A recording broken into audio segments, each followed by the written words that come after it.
Welcome to the Fund for Investigative Journalism's Impact Investigation Series, Uncovering Race, Policing, and Misconduct. I'm Cheryl W. Thompson, an investigative correspondent for NPR and Vice President of the FIJ Board. I'm also President of IRE and a longtime NABJ member. My co-moderator for today is the legendary Bill Marimo, a fellow FIJ board member who served as editor of the Philadelphia Inquirer and the Baltimore Sun, and also was vice president of news for NPR. Bill is also a two-time Pulitzer Prize winner. I'd like to thank NABJ, NAHJ for co-sponsoring this webinar and for their strong partnership with FIJ. I don't have to tell you how troubling these times are. It makes me sad and angry. And unfortunately, I'm not surprised that another Black man, George Floyd, has been killed by police. Those types of heinous crimes by police probably will happen again. There was outrage and outcry after Eric Garner in New York and Michael Brown in Ferguson, Missouri, and Laquan McDonald in my hometown of Chicago. And the list tragically goes on. I covered the riots that broke out in Los Angeles after four white police officers, count them like Minneapolis, right? Four white police officers were acquitted in the brutal beating of Black motorist Rodney King.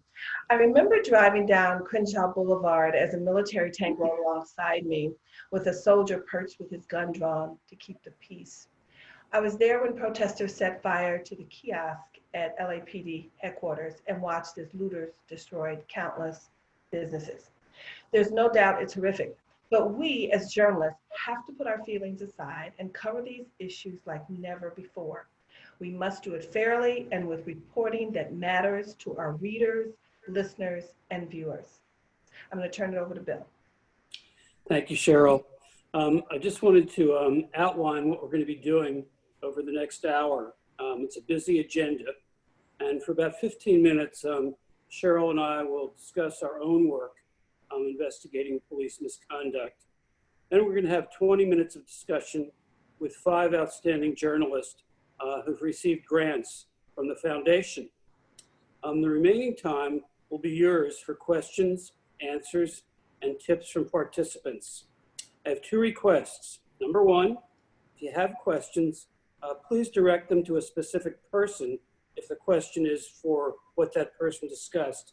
And secondly, if you have tips, keep them succinct. Be respectful of people's time. We have just an hour. Thanks, and let's go. That's spoken like an editor, Bill. So, Cheryl, I read some of your work from the Washington Post, and one story that I really was impressed by and intrigued by was the story that had the headline 5.5 seconds. And it was focused on the shooting of a 14-year-old boy, Deontay Rawlings, who was shot by an off-duty cop. I wondered if you could tell us a little bit about the story and how you pieced it together. It was such an amazing reconstruction. Yeah, this story, my editor at the time, Jeff Lean, who oversees the I-team at the Post, thought it would be good to go back, and this was actually 2 years after his killing, to go back and figure out exactly what happened, right? Because nothing happened to the police officers. There were 2 off-duty officers. To give you just a brief history, this was a 14-year-old kid who was shot in the back of the head, squarely in the back of the head, by an off-duty DC police officer. The kid was obviously running away from him if he was shot in the back of the head. And the cop shot him because he thought the kid had stolen his mini bike from the police officer's open garage. There was never any proof of that. As a matter of fact, the mini bike, they disappeared, and it ended up in the garage of a friend of the police officer some time later. But so Jeff wanted me to figure out, like, what exactly, let's go back and recreate this and find out what happened. So when I did something like that, or when you do things like that, you got to figure out what records exist, right? You always need to figure out what records exist. So I got the officer's disciplinary record, right? And found out that this was his third shooting of a young Black man. I went to the scene and I talked to neighbors. I went to the scene because it helps me as a reporter sort of visualize what might have taken place that night. And there's always someone who sees something. So you want to talk to people. I spent time with the boy's family. I went to the hair salon where he swept floors after school. But what really helped me in this story, and it's gettable. I don't know that it's foilable, but it's gettable. And that is, I got my hands on the depositions of everybody involved, both cops, the cop who the police officer who was flagged down by the suspect officer, who then drove the suspect officer to his mother's house instead of taking him to police headquarters for a statement. And so what I came up with was basically a TikTok, right? A timeline of what happened, a narrative that walked readers and viewers, because it was a video interview that I had done with his dad, the kid's dad, through what happened that September evening that left this high school freshman dead and a community rattled and angry. So that's basically how it was done. And the depositions really were helpful though, because I was fascinated, Cheryl, by the fact that you were able to really master some police technology, specifically the device that recorded when and how gunshots were fired. And I wondered if you could explain that to all of us. And also whether or not you concluded that the police officers were fired at by someone. So the shot was called a shot spotter. And when I went to the scene, I could see where it was. They post them around, and you're kind to say I became an expert, but actually I had an expert walk me through how it's done, right? When you can't do it, find somebody who can. And that's what I did. And so that's how I sort of learned how that works. And no, what I could figure out was that, so what was important in this, because the cops said that this kid shot at them, which is why they fired back. The autopsy report, by the way, autopsy reports are really good to get. This autopsy report showed that there was no gunpowder residue anywhere on this kid or on his clothing, which then brought into question whether the cop was telling the truth. And I might say, by the way, both of these police officers were Black, as was the kid. And so, no, there was nothing to indicate. There was never a gun found to this day. There's never been a gun found. So somebody, it appeared from the shot spotter that somebody might have shot at them, but there was no indication that it was that kid based on the evidence, based on the autopsy report evidence.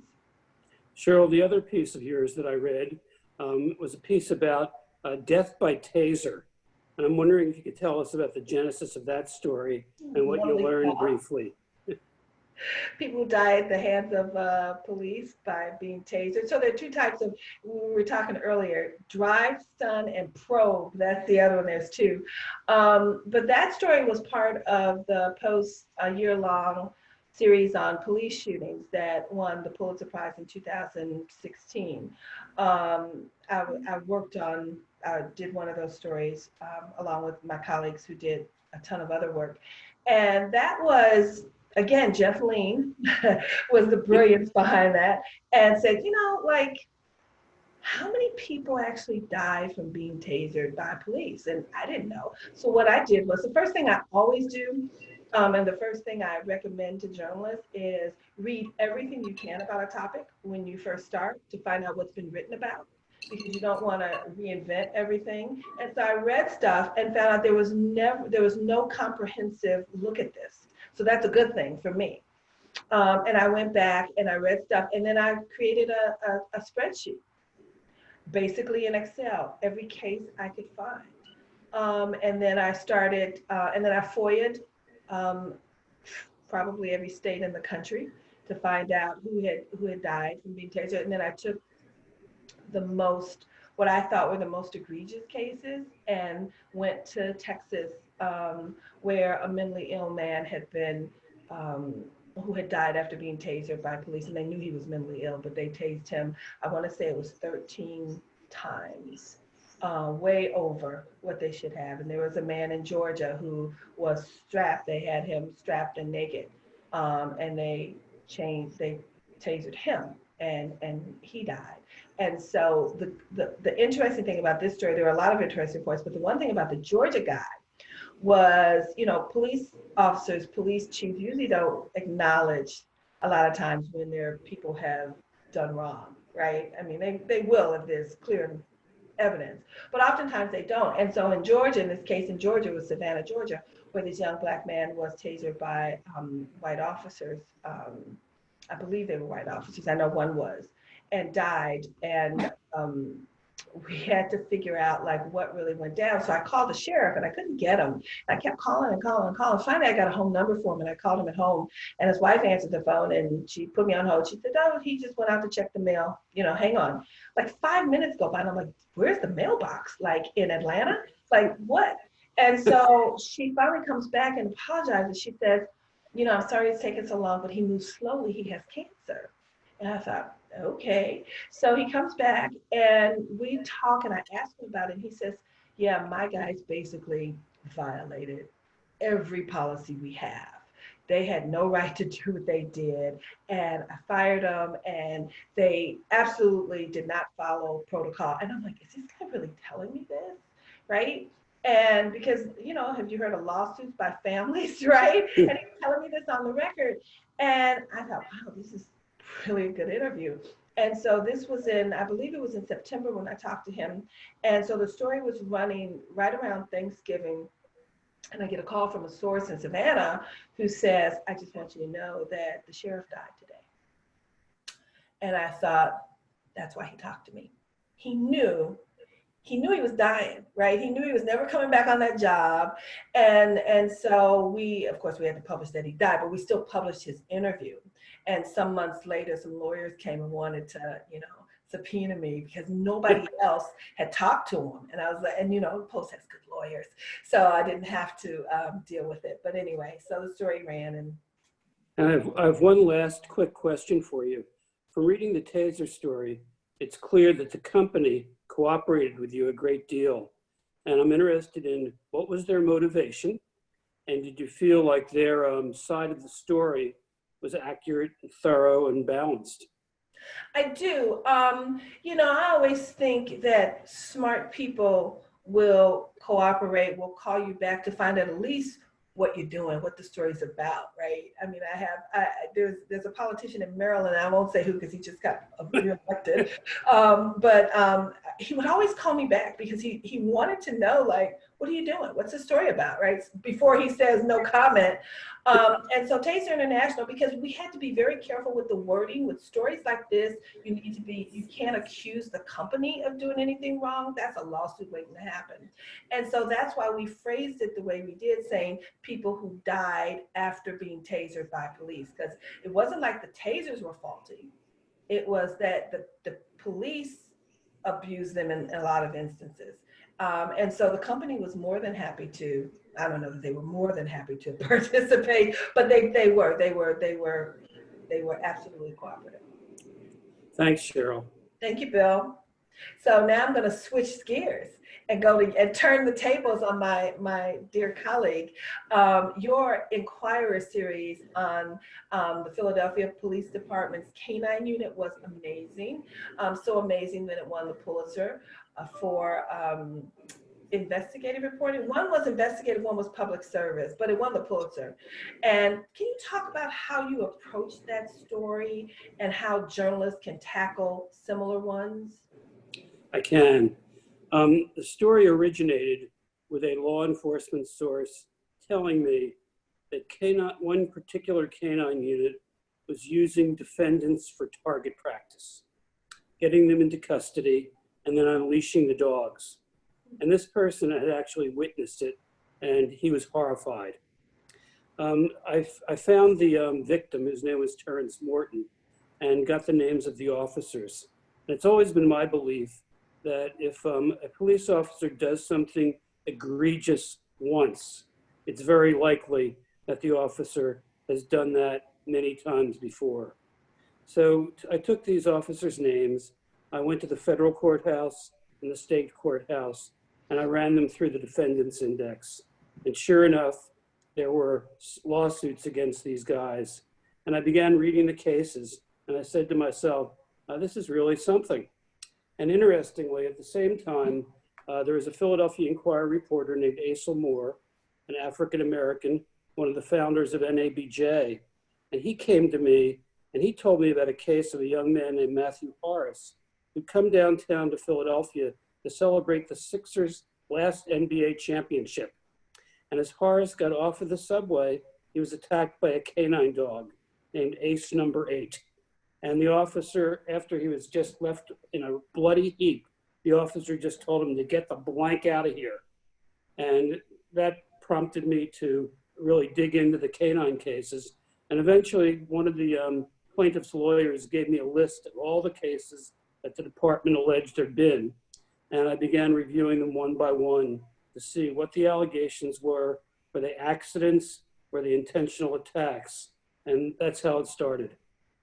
Do you think courthouse records are underutilized by journalists? I've always thought that among my colleagues, there's a group that loves to use records. And the epitome of that are the great Don Bartlett and Jim Steele, Inquirer reporters who won 2 Pulitzer Prizes for their investigative reporting. And then there are others who really prefer interviews, first-person observations, and feel uncomfortable with records. So I think that the records experts love the courthouse, and those who prefer interviews and color quotes and anecdotes tend to shy away. Mm-hmm. Talk about, because the canine story was that 1977? Canines were 1984 and 85. 84, 85. Talk about your approach to covering race 40 years ago, 30 years ago, 35 years ago, versus how you would cover it today. I think that I would probably cover it in much the same way I covered it then. As we know, back in 1977, when I first began investigating police misconduct. I knew 77 was in there somewhere. Yeah, the Inquirer had very few African-American reporters, very few Latino reporters. And when I began investigating these cases, I went to where the victims were and where the witnesses were. That took me into many African-American neighborhoods, many Latino neighborhoods, day and night, weekday and weekend. When I went to a Latino neighborhood, I tried to speak hablo un poquito de español, but the more that I went to see these people, the more rapport, trust, and mutual respect developed. And by the time that I'd done the first series of police violence stories with Jonathan Newman, I felt very, very comfortable wherever the reporting took me. I think one unfortunate aspect of the current generation is that too many reporters focus only on covering their own race or ethnic background. So the result, in my opinion, it in some ways discourages what I did. African-American reporters may develop African-American sources, but not white sources. White reporters may develop white sources, but not African-American or Latino sources. And my feeling has always been the best way to do these stories is to get out there on the street, interview people, listen, check, and check again.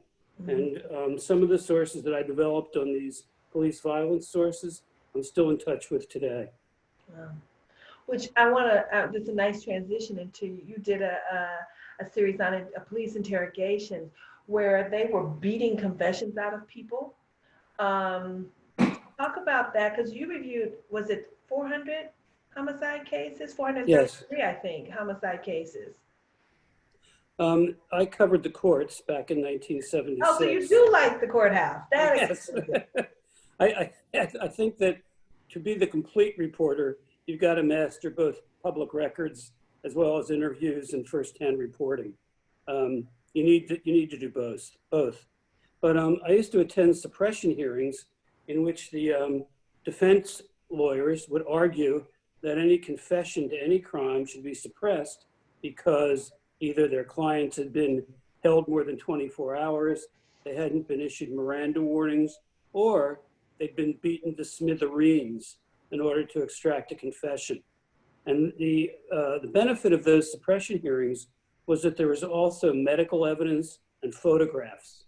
So in one case, in the stories that Jonathan Newman and I did about homicide interrogations, a man named Carlton Coleman went directly from the interrogation room to the intensive care unit of Philadelphia General Hospital, where he stayed for more than a week. His name was Carlton Coleman. And all of this was, in my opinion, because the chief inspector who led the homicide division had a standing rule: get a confession or else.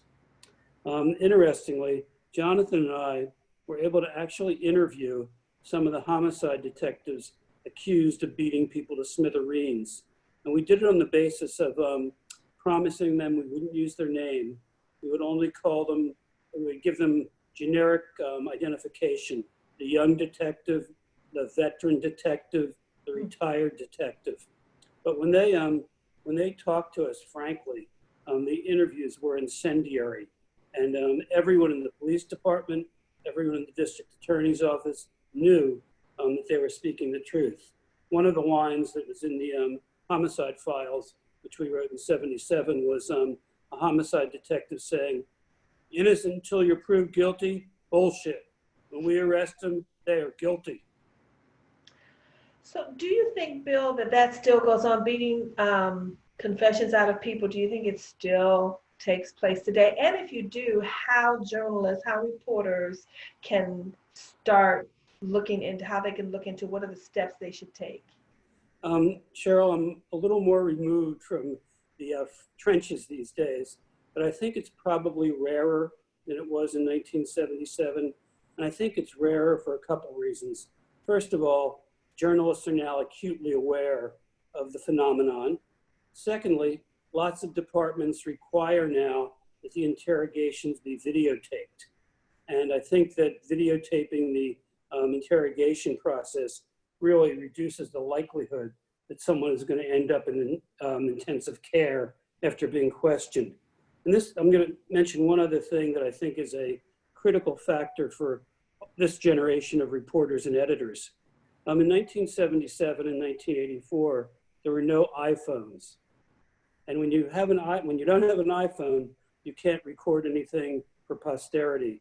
And some of the most egregious cases we've seen, the ones that are irrefutable, like George Floyd, you had eyewitnesses whose question, in a different era, their credibility might have been questioned. But when you have the video and the audio, there's no way that you can repudiate what people are seeing on screens. Mm-hmm. Okay, well, I think it's probably time, thank you, Bill, for that, to hear from the grantees. So, Yes. Bill? I'll take it away. We're now going to be talking with Joy Borkholder and Jason Book about their really remarkable story on driving while Indian that appeared in Investigative West. And Jason, I wonder if you could talk about how the project originated and also your incredible use of public records for that story. Yeah, so this was sort of a reverse investigation. Joy had gone through a data dump and found that the Washington State Patrol was searching certain racial and ethnic groups at a much higher rate than whites, even though they were more likely to find contraband when they searched whites. So there was a pretty clear indication of bias. And I was just sort of the man on the street for her, in a way. What was particularly striking, is that they were searching Native Americans at a rate of 5 times whites. So that ended up being our area of focus. Spent some time in Indian country where there was a very widespread perception that state troopers were hanging out on the edge of reservations, targeting people as they drove off the reservations. And Joy actually built a heat map that showed 2 huge clusters of searches right on the edge of the 2 largest reservations in central Washington.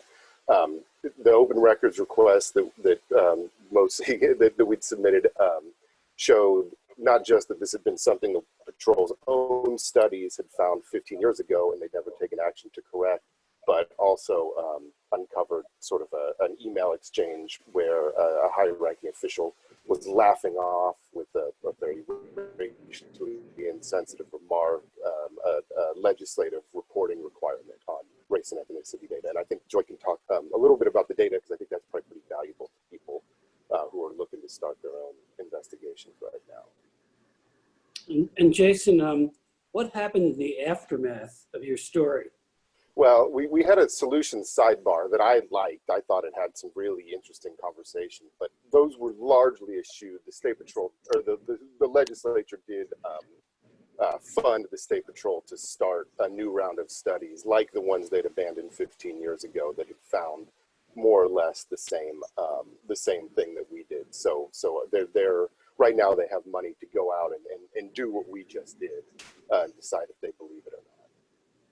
What was the role of Stanford University in helping you compile and assess the data? Yeah, I can take that. So I think the best tool that Jason and I talked about that folks could take away from us today is that you could start right now with the data that's posted by the Stanford Open Policing Project, and I can put that URL in the chat. You don't even have to have a public records request, and the data for your city or state might well have more to offer than search and hit rates. So I would just say that right at the time that I started on the data, Stanford had put on their website enough analysis of Washington to know that there was some kind of story there. I didn't have skills at the time to look at 8 million rows of data, and many of us don't, but Stanford has tutorials right on their website about how to use R. And it was enough for me to start figuring it out and export the data I wanted into Excel, where I actually knew how to work with it. But you might not even, a local reporter might not need that. Like, for example, right now, the data they have on Madison, Wisconsin is less than 300,000, and you can do that in Excel with no special R skills. And I would say, apart from all of that amazing data they have, like, they were incredibly helpful along the way. Like, even after reading through their website and resources, I had questions about what they did, how and why, and they were always there and answered my questions. So I just like really want to plug that again. If there's more that you can do with this data than search and hit rates. So in the Washington data, you can look at stop outcomes like citations and arrests. You can look at the number and type of violations per stop, the time of day, and Stanford now has this Veil of Darkness tutorial I've seen some headlines about. And that's an analysis just to see if the stop rate of drivers differs by race during daylight versus dark. All you have to do is plug in the racial and ethnic data for the city or state you're looking at and take it away. So I'll stop there, and I'll put some stuff in the chat, and I'm happy to take questions. What a great resource. Good work, you guys. I'm going to turn it back to Cheryl. Thanks, Bill. So Sylvia Varnum, do you still go by O'Regan or just Sylvia Varnum? Sylvia Varnum, and Maddie Kroll. Did I pronounce that? Yes. Yes. I've been working on it all week. They looked into white supremacist groups in the U.S. recruiting police officers. One of those organizations was the League of the South. It sounds like such a wonderful, wholesome name, the League of the South. And one of the recruits was Anniston, Alabama, and I know Alliston well, was Joshua, is it Dugwell? Doggerel. To join their organization. And the police chief once called him a dedicated professional police officer. So I want to know, talk a little bit about the story and how you approached it. And I'll stop there because I always tell my students only ask one question at a time.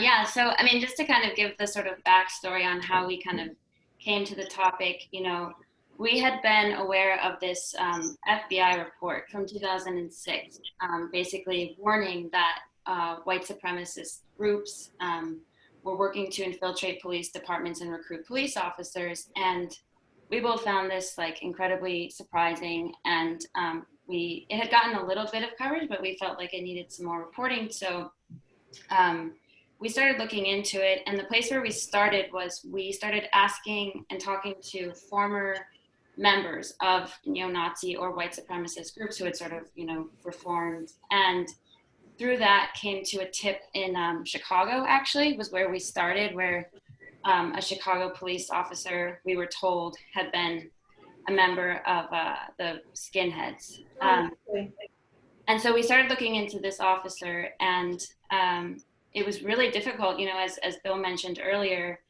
This officer had allegedly been in this group in the 90s at a time, that sort of predated the video and audio recording.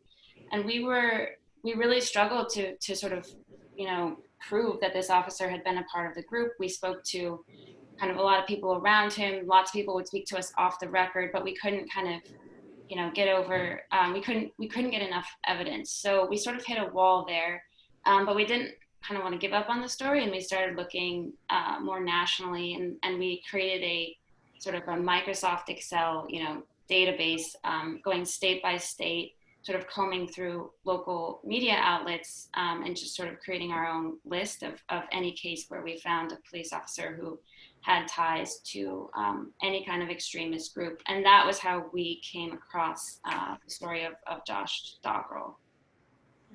Yeah, and just to jump in, I'll say that we thought that Josh Stockwell's case was a really interesting one because it was one of the few cases that we could see where it appeared that his superiors knew of his affiliation with this group and had condoned it essentially by promoting him twice in his time at the department. He was eventually fired, as we write in the story, because his affiliation was publicized and it generated a lot of heat on the police department. But before that, it was known within the police department that he was a member of this group. And so we wanted to kind of look at that accountability question and also ask the wider question on this issue at a national level of why is this happening? How can this happen? How could a police officer in any state be a member of one of these groups and also serve the public in this very trusted and important role? So that question sort of took us in a lot of different places, and we really sort of looked on a national level and filed a number of freedom of information requests and tried to sort of get a handle on this at the national scale, because as Maddie said, it was something that we thought was really underreported and still is, I think. You guys got Josh to talk. You met at a restaurant, I think, and you hung out and talked. What tips do you have for journalists to get difficult subjects to talk, to open up? Yeah, that's a great question. I think with any person who's involved in a dispute, or anyone, I suppose, speaking to any journalist, they have their own reasons for wanting to be in the media. And I think that you need to come at them asking yourself where they're at and what their motivations might be. And it was clear to us that Josh Stockwell felt that he was wrongly fired from the police department and had been mischaracterized in the media. So I think that we just tried to sort of understand his story as best we could. And we were completely transparent about what we were doing and what we wanted to ask. But we made clear that we were aware of the case and we were aware of his story, and we wanted to give it a closer look.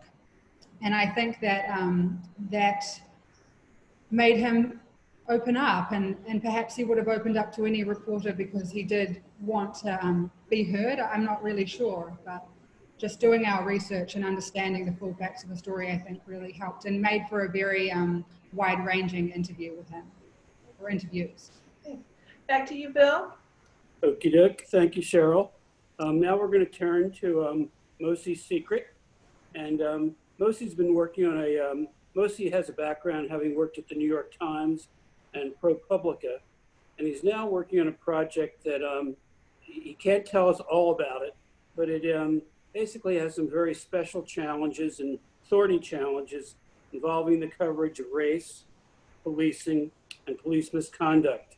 So Mosi, why don't you tell us as much as you can about the hurdles that you've encountered? Tell us everything. I'll try not to be too cryptic. So for the last couple of years, I've been looking into some unsolved murders of people who were loosely connected to the protests that followed the police killing of Michael Brown. And some of these people who died they were all Black, and they had relatively public profiles, and they died quite violently. So I have been trying to piece together what happened in some of these cases with varying degrees of luck. I am, in the reporting, I've taken a kind of an ambitious tack and an approach, in that I think that it's possible to figure out what happened in these cases, despite the fact that the police have either stop pursuing them or in some cases not try. But that means that I am in this position of being an outsider. I'm in New York, being an outsider to St. Louis, Ferguson area, trying to build trust with people who are who have a distrust of reporters because of the way that African Americans have been portrayed by the media there, particularly following the protests of Michael Brown. So there are all of these issues that I'm facing, challenges that I'm facing that are largely around this issue of how do I build trust with people who don't know me from anyone else, and who I have a sense know what happened in some of these cases, who might fear for their own lives, and who could place me in danger. I'm not sure like who to trust and who not to trust. So I'm in this position of, yeah, like trying to figure out how to form different relationships. And so the last several months and few years have been kind of like trial and error in that process. Mosi, who specifically or what organizations have a strong interest in seeing these murder cases solved? Yeah. So one of the tricky things about these cases is that there is speculation that law enforcement was involved. In some cases, that speculation, I mean, the speculation exists in the traditional media and on social media. And some, it's not clear whether that speculation is based on, you know, kind of a historic relationship of bad faith with police, or if there's more there. There's also speculation that there are various kind of street criminals who are involved, and there's even conspiracy that these two groups were working together. So I'm in this situation where the only people who really have an incentive for this to come out are the relatives or families of the victims.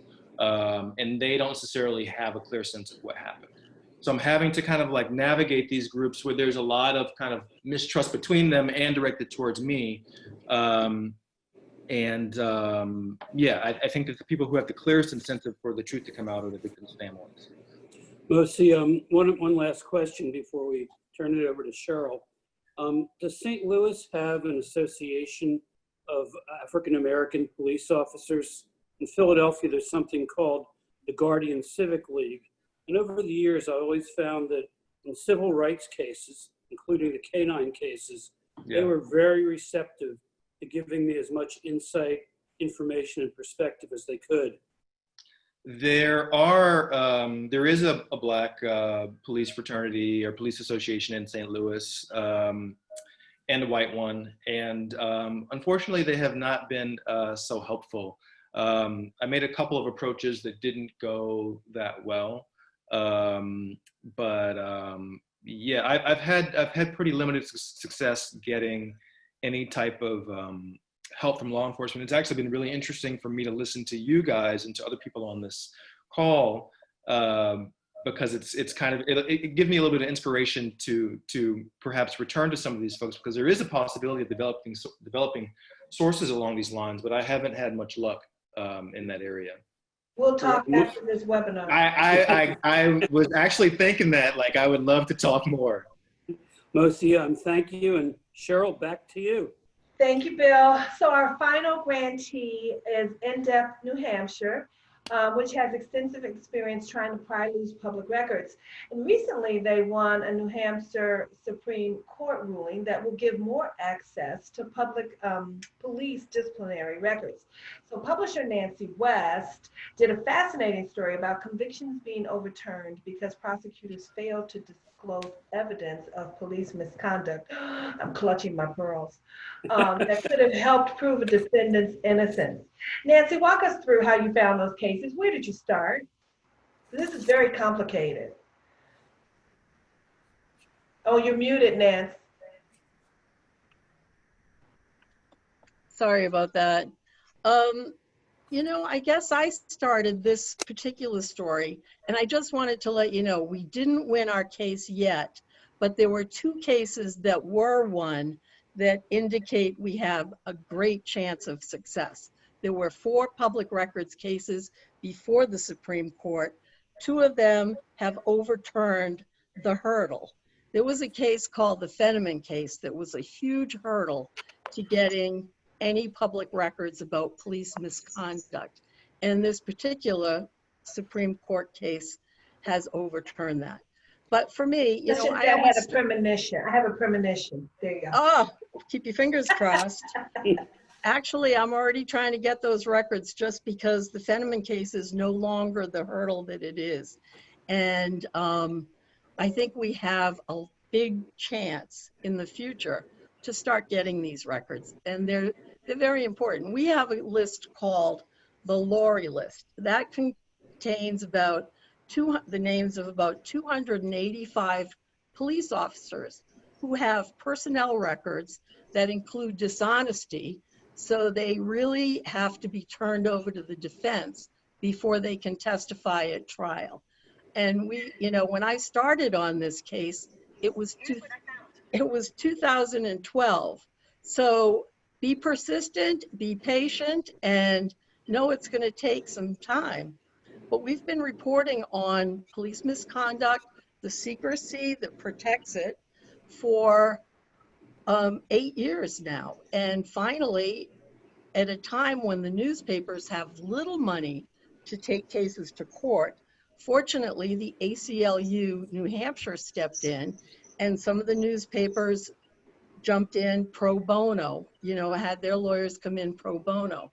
So it's been a really wonderful experience just to watch the arguments to get these, the names of dishonest police officers, and to see what we're going to see. What right now we get is a list with the names blacked out and certain details about what they did to get on the list. And they include sexual assault, they include criminal behavior, theft, domestic violence, lying, cheating, all sorts of different things that you would not expect police officers still working in the street, some of them. We don't know if some have moved on, but it's been a real challenge. And how do we get that? It was a tip, you know, just talking with someone. I found out there was a list called the Lori list. I had been a reporter for over 20 years at the time and didn't know there was a secret list of dishonest police. How do you spell that, Nancy? The Lori? Yeah, it's Laurie. And the only reason it's called the Lori list is there was a murder case overturned. Carl Lori's murder case was overturned when it was discovered that the chief investigator was a known pathological liar. And that's the only reason that got overturned. And in New Hampshire, the Supreme Court is not quick to overturn murder cases or their own precedent. So there is some real hope that we will start getting more information that has been locked up in police personnel files. And that actually, I got 2 grants from the fund, and both helped move this story along. And it's taken some time, and I will keep you posted if we get this Lori list. But it's not just the Lori list. We need to know what's going on with police. I know one of the police shootings that I investigated very thoroughly, it was his 2nd time shooting a civilian. And, you know, these are cases that are all investigated by the New Hampshire Attorney General's office. So there's been a movement afoot to have a civilian review board like they have in New York City that seems to have been very successful, having civilians check in to see, make sure that what's being, sometimes you can get a government record and it doesn't matter what it says, it's what it doesn't say. You know, what questions weren't asked, what evidence wasn't unearthed. So it's been a challenge, but boy, we're close to success and it feels great. Fingers crossed. Thank you. Fingers That's crossed. good stuff. All of this is good. So this is like, I'm so excited to hear about and to read your work. So let's talk more about it. I'm going to turn it over to Bill. We're going to open it up for questions. Okay, Cheryl. So for the time remaining, we're going to take your questions, hopefully provide some answers. And again, 2 requests. Number 1, if you have someone you want to direct it to, please do so. And if you have a tip, make it succinct, be respectful of everyone's time. Take it away. Thank you, Bill. It's Eric, and I'm going to toss questions to you guys that are coming in over the chat and through the direct Q&A. The first one picks up nicely from where Nancy left off. Justin Joffe asked earlier for people's recommendations of legal advocacy groups that can be helpful with FOIAs and other legal work in some of these investigations. And perhaps we can just do this one as kind of a very quick lightning round. If any of our panelists have suggestions of legal groups, you can just quickly share those. I think investigative reporters and editors is a great source Well, duh. to begin. I'll just mention one that you might not have heard of because it just started, but in New York, there's a group called the Gumshoe Group, which is helping to link journalists with pro bono lawyers in these cases. In Texas, there's the Freedom of Information Foundation of Texas that's got a hotline, and they'll connect you with an on-call lawyer who can at least, they won't represent you, but they'll at least help you craft a response if you're fighting administratively issues with open records. In New Hampshire, we have the Right to Know New Hampshire. It's a grassroots organization, and on their website, there's a template for filing right to know requests. And we also in New England have the New England First Amendment Coalition that is very accessible and really will try to help advocate or hook you up with a lawyer in New Hampshire. We're lucky, we have a lawyer on our board. This one isn't a legal piece of legal advice, but we had the assistance of a reporter based in Alabama, and that was really, really helpful to us because they were able to navigate the unique systems there. So if you can connect with someone, if the state that you're trying to FOIA is unfamiliar to you, and you can connect with someone through IRE or whatever organization you're involved with, or your journalism network generally, that can be really helpful, and that certainly helped us in navigating the story that was largely based in a state that neither of us lived in. Great, thank you all for those suggestions. If people have others, anyone on the webinar, you can share them in chat as well. Cheryl Thompson, we have a quick question for you that comes in from Daniela Cortina, who wonders, how did you get your hands on those depositions that you were talking about when you were sharing your story? Hi, Daniela. Well, sources. Sources are huge. And I had made a source who was very familiar with the case. And I convinced the person, it took a little convincing, sometimes you can't get it on the first ask, to turn it over with the promise, of course, that I wouldn't say where it came from, and I never have, nor will I today. But,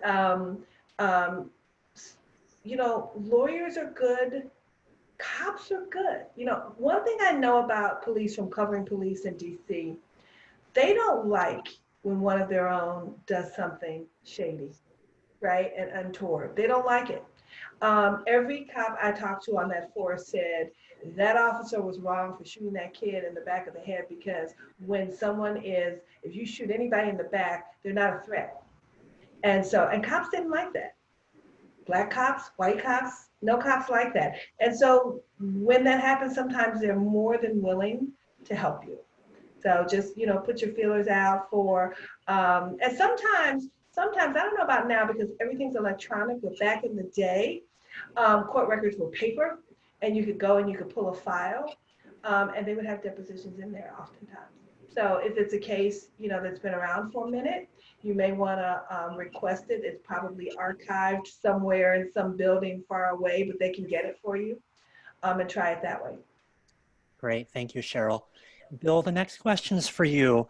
Rafael Trujillo would like to know what your biggest lessons are about covering the courts that you could share. I would say, Rafael, a couple things. Number one, make sure that you, when you dig into records, you scrutinize them and then go to find the original source. Don't just settle for what's in the court record, go to see the attorneys. If the witnesses are available, go to see them. Ask all the questions that you possibly can. And then this is something that I've always done, and I call it auditing my stories. And once the stories appeared, go back to the sources and ask them, was my story accurate? Was it thorough? Was it fair? A lot of people shy away from that. Certainly in my generation, my colleagues thought I was crazy. But my feeling always was that by doing this, it reinforced their belief that I was out to be as fair and as thorough and as accurate as I could be. And there were three benefits to doing that, Raphael. Number one was that I did find out whether my stories were accurate, thorough, and fair. Sometimes it was a painful lesson, especially early in my career. Second is that in that era, sometimes by calling the next day, I discovered there was another story. It might have been minuscule, but it advanced the story. But the third and the most important benefit, and this is transcendent, is that because hardly anyone else was auditing their work, it gave my sources the belief that when they had something they wanted to tell someone, not something they didn't want to tell anyone, but when they wanted to tell something to someone, they called me. And believe it or not, even after I became an editor, some of the sources I developed at the Inquirer continued to call me decades later, even now. I can't stress the importance of fairness, and it really does matter in developing sources because, and particularly when you're dealing with police officers, they're not a trusting bunch anyway. And so if you ever betray that trust, you'll never get them to talk to you again. But, I remember once the police chief at the time, Charles Ramsey, who went on to be the commissioner in Philadelphia, said to me, he says, Cheryl, he says, I don't like most of the stories you do. He says, but they're fair. And that's all I can ask. And to me, that was the biggest compliment anyone could give me because I don't really care whether you like me. I don't really care whether you like the story. But to say that I've been fair, credibility is all I've got as a journalist. Not all I've got, but it's important. It's really high up there. And so you want to be known as a fair journalist because people then, like Bill said, will turn to you when they have tips because they trust you. They trust that you're not going to reveal or betray a confidence. I'd like to add one footnote to that, and that is the benefit of developing what I call sources of expertise. Someone who knows the police as well as the people you're covering or better. So for instance, if you go back to look at the original series I wrote on the homicide interrogations, one of the officers who was accused of assaults was a man named Michael Chitwood. That was 1977. Michael Chitwood went on to become the police chief in suburban Philadelphia, Bucks County, Portland, Maine, and eventually Upper Darby, Pennsylvania. And so he was a target in one of my stories. Yesterday, I called Michael Chitwood, who's now retired in Florida, and I said, Michael, tell me what should have happened in the George Floyd case. And he expanded on it at length. So if you're fair and you're thorough and you're accurate, you can build relationships that last a lifetime. That's true. I went on when I was doing a gun series at the Post, and I went straight to Ramsey because I needed something, and he helped me, because he knew that whatever the story was, it was going to be fair. Thanks so much for that, both of you. We have some other questions that we're not going to have time to get to, and we've also got some really interesting direct chats coming in with suggestions for other webinars people would like us to do, so keep those coming too. In the meanwhile, Cheryl, can I turn it to you to close us out? Yeah, so even though we started a couple minutes late, it's okay. I want to thank everybody. I want to thank the grantees for giving up part of your afternoon to come hang out with us. I want to thank the people who attended the webinar. Thank you so much. And I want to really thank our co-sponsors, NABJ and NAHJ. And please go to fij.org to learn about how to apply for investigative reporting grants. Our next application deadline is September 14th. Thanks.